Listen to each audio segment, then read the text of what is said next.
Hi friends, welcome to Khadija with இக். இன்றைக்கி நம்ம என்ன பார்க்க போகிறோம்னா, பர்மா முறையில் செய்யக்கூடிய ராட்டு சீபியா தான் நம்ம பார்க்க போகிறோம். அதுதான் இன்றைக்கி நம்ம மெனு. இன்றைக்கி எங்கள் வீட்டில் ராட்டும் மீனும் வாங்கிட்டு வந்தாங்க. அதனால் பர்மா முறையில் செய்கிற ராட்டு சீபியா தான் இப்போ நான் செய்ய போகிறேன். அது எப்படி செய்யறதுங்கிறத நான் உங்களுக்கு காமிக்கிறேன். இப்போ பார்த்தீங்கன்னா நான் நல்லெண்ணெய் தான் யூஸ் பண்ணுவேன். ஒரு 6 கரண்டி இருக்கிற மாதிரி இந்த நல்லெண்ணெய் ஊற்றிருக்கிறேன்.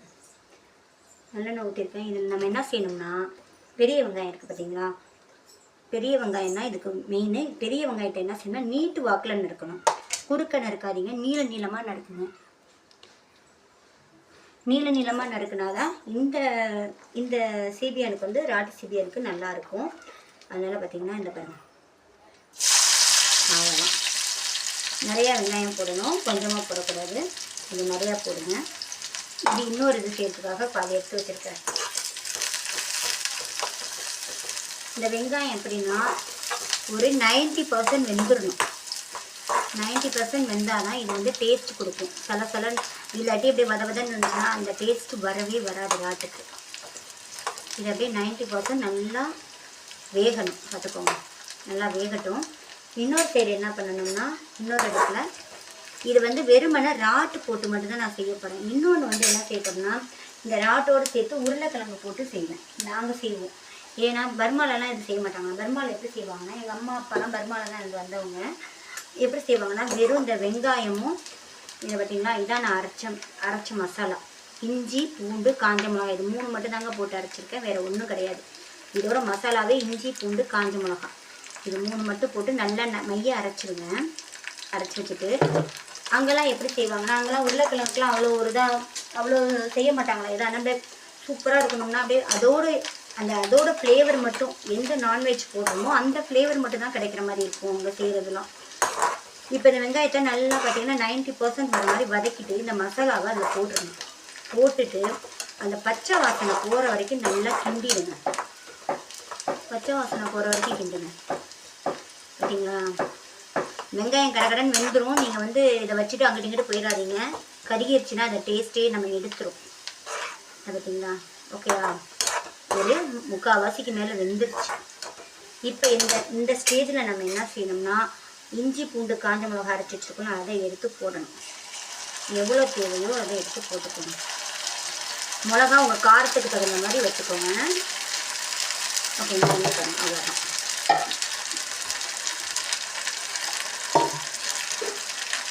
இது நல்லா கிண்டிடுங்க. இது எப்படி வரணும்னா, அப்படியே எண்ணெய் பிரிஞ்சு மேலே வரணும். அந்த அளவுக்கு கிண்டுங்க. பெருசாக கொஞ்சம் மூடியை வச்சு மூடிடுங்க.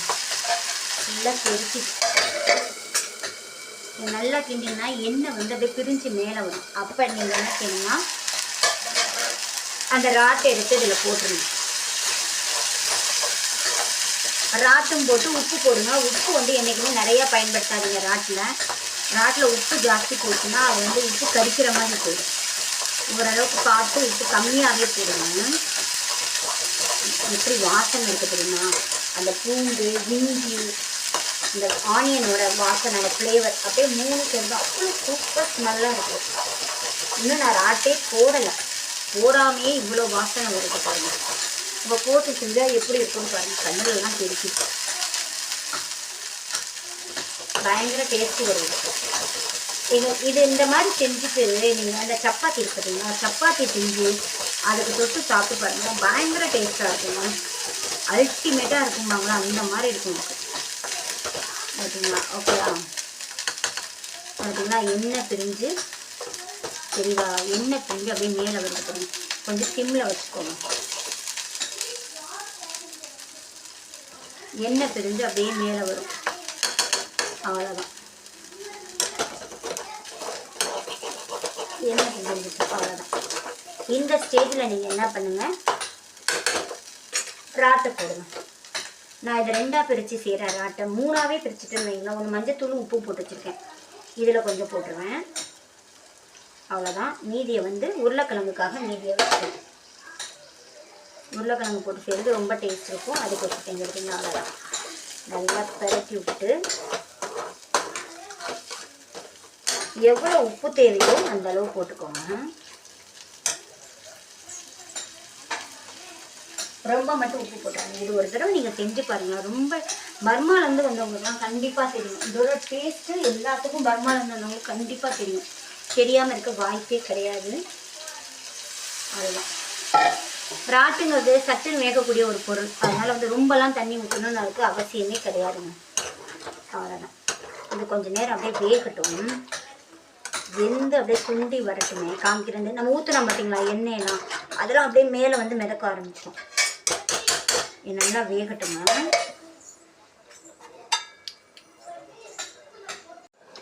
ஃப்ரெண்ட்ஸ் இங்கே பாருங்கள், வெறுமனை வெறும் ராட்டு மட்டும் போட்டு செஞ்சதை வந்து அந்த சைடு அடுப்பில் வச்சுட்டேன்.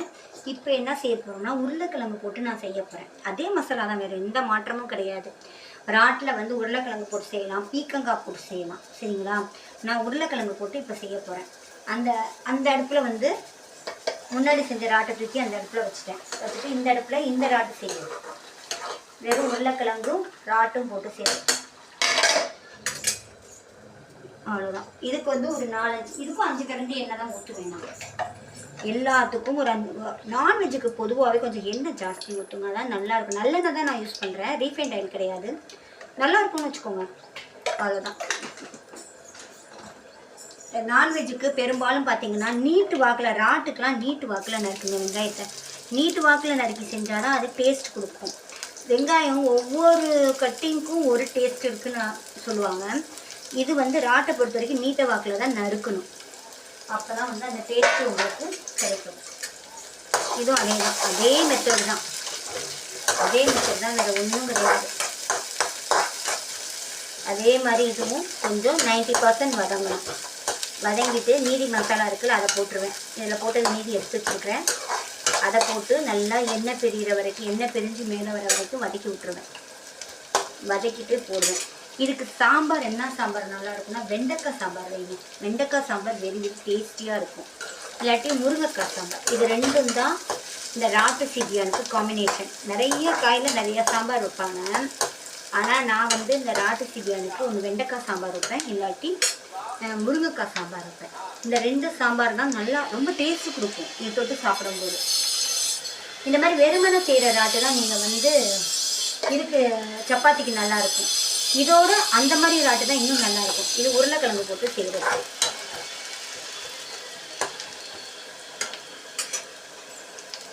இப்போ மீதி மசாலா இருக்குது பார்த்தீங்களா, மீதி மசாலாவை இதுக்கு போட்டாச்சு. அவ்வளோதான், முடிஞ்சிட்டா. அது மாதிரியும் சாப்பிட்டாச்சு. ராட்டு வாங்கினோம்னா ஒரே மாதிரியும் செய்யாதீங்க, அது நமக்கு வந்து போராக இருக்கும். இப்போ 2 விதமாக 2 டைப்பில் நம்ம செய்யும் போது 2 டிஷ் மாதிரி இருக்குல்ல, 2 டிஷ் நம்ம சாப்பிட்றோம். ஒரே டிஷ் சாப்பிடாம நம்ம 2 டிஷ் சாப்பிட போகிறோம். தனியாக ராட்டோட ஃப்ளேவரில் அதோட நான்வெஜ் ஃப்ளேவர்லேயே ஒன்று சாப்பிடுவோம். அது இல்லாமல் உருளைக்கிழங்கு போட்டு ஒன்று, அப்போ 2 ஆச்சா. ஒரே இதில் போட்டு செஞ்சோம்னா நம்ம சட்டுன்னு என்ன சொல்கிறது, அவ்வளோதான், தீர்ந்து போயிடும் நமக்கு. இதே 2 ஃப்ளேவர்ஸில் செஞ்சால் சூப்பராக இருக்குங்களா. அதுக்கு தான் நல்லா கிண்டி வரணும். பக்கத்தில் தான் வச்சுருக்கிறேன். மசாலா ஜாஸ்தினா கூட எடுத்துடணும்.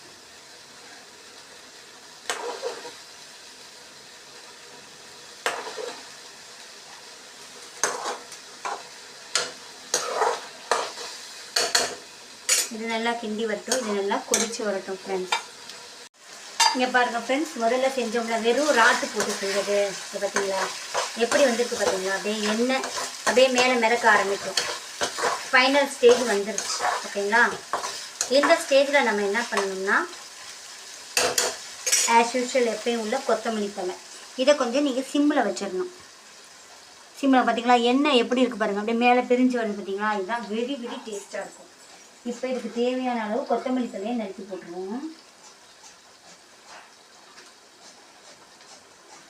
அவ்வளோதான், கொத்தமல்லி தழை நறுக்கி போட்டால் கம்ப்ளீட் ஆயிடுச்சு, முடிஞ்சிருச்சு. நம்மளோட ராட்டு சிபியான் முடிஞ்சிருச்சு. இது வெறும் ராட்டு தாங்க, இதில் வேறு எதுவுமே நான் சேர்க்கலை, வெறும் ராட்டு மட்டும்தான் போட்டிருக்கிறேன். ராட்டு, இஞ்சி பூண்டு பேஸ்ட்டு, இஞ்சி பூண்டு காஞ்ச மிளகாய், இது 3 அரைச்ச பேஸ்ட்டு, ராட்டு, பெரிய வெங்காயம் நீட்டு வாக்கில் நறுக்கணும். ஸ்டெப் பை ஸ்டெப்பாக செஞ்சால் தான் டேஸ்ட்டு கொடுக்கும். அப்படியே அள்ளி அள்ளி தூக்கி போட்டிங்கன்னு வச்சுக்கோங்களேன், டேஸ்ட்லாம் வரவே வராது. ஏதோ சாப்பிட்டோமா அப்படிங்கிற மாதிரி இருக்கும். இந்த மாதிரி செஞ்சிங்கன்னா ராட்டில் ஒரு கவுச்சி ஸ்மெல் க்ளீன் பண்ணாங்க, அந்த ராட்டோட ஃப்ளேவர்னு வச்சுக்கோங்களேன், அந்த ஸ்மெல் வந்து நமக்கு வரவே வராது இந்த மாதிரி. ஏன்னா இஞ்சி பூண்டு வந்து அதை அடிச்சிடும் அந்த ஸ்மெல். பார்த்தீங்களா, அவ்வளோதான் முடிஞ்சிச்சு. பார்த்தீங்களா எவ்வளோ சூப்பராக இருக்கு பாருங்க. எனக்கு சொல்லும் போதே வாயெல்லாம் ஊறுது. பார்த்தீங்களா எவ்வளோ டேஸ்ட்டாக இருக்கு பார்த்தீங்களா. அப்படி தான் இருக்கணும், அவ்வளோதான். அப்படியே மசாலாவும் இருக்கணும், இல்லாத மாதிரியும் இருக்கணும், அப்படி இருக்கணும். அதை எடுத்து வச்சு சாப்பிடும்போது அவங்க தொக்கு மாதிரின்னு வச்சுக்கோங்க. அவ்வளோதான் ஃப்ரெண்ட்ஸ், இது ஃபினிஷ் ஆயிடுச்சு. இது ஃபினிஷிங் ஆயிடுச்சு. இதை மூடி வச்சுட்டு அடுத்தது நம்ம உருளைக்கிழங்கு போட்டது செய்ய போகிறோம். உருளைக்கிழங்கு போட்டது இந்த அடுப்பில் வச்சுட்டேன், அதை அப்படியே மாற்றி இந்த அடுப்பில் வச்சுக்கலாம். அதான் பெரிய அடுப்பு கடை ஆகும் வேலை. இப்போ இந்த மசாலா நல்லா இதுவும் நல்லா எண்ணெய் மேலே பிரிஞ்சு வர ஆரம்பிச்சிருக்கு. என்றைக்குமே மசாலா போட்டிங்கன்னா எண்ணெய் பிரிஞ்சு வர அளவுக்கு வதக்குங்க, இல்லாட்டி பச்சை வாசனை போகவே போகாது. நீங்கள் எந்த உணவு சமைச்சாலுமே அது கொஞ்சம் அந்த இஞ்சி பூண்டு ஸ்மெல்லாம் அடிச்சுக்கிட்டே இருக்கும். பச்சையாக நம்ம சாப்பிட்டா எப்படி இருக்கும் ஒரு ஃபீல், அந்த மாதிரி அடிக்கும். இது பார்த்தீங்களா நல்லா எண்ணெய் வர ஆரம்பிச்சிட்டா. இப்போ வெட்டி வச்சுட்டு கிழங்கு போட்டுருவேன். அவ்வளோதான் ஃப்ரெண்ட்ஸ். இதை வேகிற அளவுக்கு உருளைக்கிழங்கு வேகிற அளவுக்கு தண்ணி ஊற்றிடுங்க. தண்ணி ஊற்றி மூடிடுங்க. மூடி வச்சுட்டு கொஞ்ச நேரம் விட்டுருங்க. இப்போ உப்பு போட்டுறாதீங்க, மூடி நல்லா வேகட்டும். அதே கொஞ்சம் பாதி வெந்துருச்சுன்னு சொல்லுவாங்கள்ல, பாதி வேகும்போது கிழங்கு ஃபுல்லாக வேக விட்டுறாங்க. இதில் மெயினானது அதுதான். முக்கால்வாசி இல்லை ஆமாம், பாதி வெந்தோன்னு என்ன பண்ணுங்க, ராட்டையும் போட்டு உப்பையும் போட்டுருங்க. அவ்வளோதான். ராட்டு உப்பு ரெண்டையுமே ஒன்றா போட்டுருங்க. ஏன்னா ராட்டு சட்டுன்னு வெந்துடும். அப்போ இந்த அரைப்பை தான் வேகாமல் இருக்குது பார்த்தீங்களா, அந்த டைமில் அந்த ராட்டும் வெந்துடும், இந்த கிழங்கும் வெந்துடும், உப்பும் அதில் போய் பிடிச்சிக்கும். அப்போ நம்ம கரெக்டாகிடுச்சு. இந்த பாருங்க எல்லாம் போட்டாச்சா, மூடி வச்சாச்சு ஃப்ரெண்ட்ஸ். நல்லா வெந்ததுக்கப்புறம் நான் உங்களுக்கு மறுபடியும் காமிக்கிறேன் ஃப்ரெண்ட்ஸ். இங்கே பார்த்தீங்கன்னா இப்போ அரைவாசி வெந்துருச்சு, அரைப்பதம் வந்துருச்சு. இந்த டைமில் மீதி வச்சுருக்கிறவங்கள ராட்டு, அந்த ராட்டை போட்டுருவோம். தண்ணி இல்லாமல் வடிச்சிட்டு போடுங்க. சில பேர் அப்படியே போட்டுருவீங்க, அப்படி போட்டுறாதீங்க. இந்த தண்ணியோட கவுச்சி ஃபுல்லாக அதுக்குள்ளே இறங்கிடும். அதெல்லாம் ஒரு சின்ன டிப்ஸ் தான்.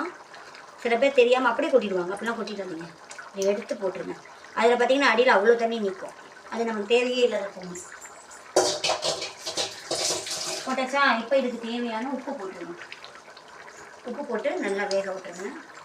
இப்போ உருளைக்கிழங்குக்கும் நீங்கள் போடணும், ராட்டுக்கும் சேர்த்து போடணும். முன்னாடி ராட்டுக்கு மட்டும்தான் அந்த இதில் போட்டுருங்க, உருளைக்கிழங்குக்கும் சேர்த்து போடணும். அவ்வளோதான். இப்போ நல்லா கிண்டிட்டு ஒரு 10 நிமிஷம் நல்லா மூடி வச்சிடணும். அவ்வளோதான் ஃப்ரெண்ட்ஸ். இப்போ ராட்டு வெந்துடும். ஒரு 50% தானே உங்களுக்கு உருளைக்கிழங்கு வெந்திருக்கு, அதுவும் சேர்ந்தே வெந்துடும். இதில் ராட்டில் கொஞ்சம் தண்ணி விடும், தன்னாலே ராட்டு தண்ணி விடும், அதுவும் கலந்து இது நல்லா பாயில் ஆகிடும் பாருங்கள். பாயில் ஆகி வந்ததுக்கப்புறம் கொத்தமல்லி தழை போட்டு நம்ம இறக்கிடணும். அவ்வளோதான்.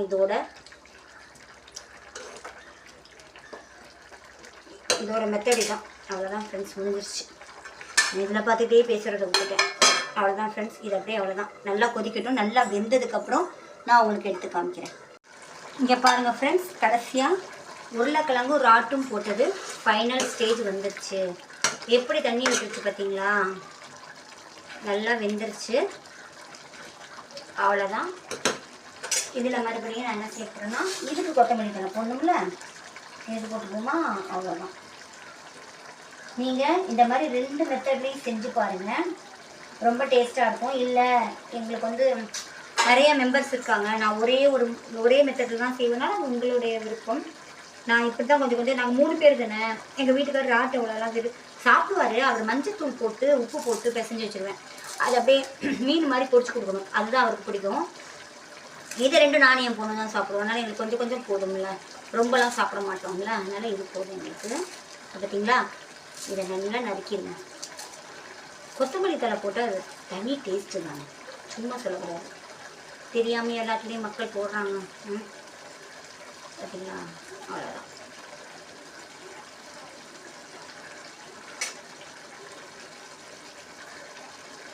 இப்போ ஃபினிஷ் ஆகிடுச்சு பாருங்கள். இதை வந்து நான் கொஞ்சம் அப்படியே சிம்லே வச்சு விட்டுருவேன். ஏன் அப்படி விடுவேன்னா, அப்போ வந்து கொஞ்சம் எண்ணெய் பிரிஞ்சு மேலே வந்துடும். அவ்வளோதான். எண்ணெய் பிரிஞ்சு வந்தோன்னா அடுப்பு ஆஃப் பண்ணிவிடுவேன் ஃப்ரெண்ட்ஸ். நீங்களும் கொஞ்சம் நேரம் சிம்மில் வச்சுடுங்க. கடைசியாக இது முடிஞ்சதுக்கப்புறம் எப்படி நான் செஞ்சுருக்கேங்கிறத நான் உங்களுக்கு வந்து காமிக்கிறேன்.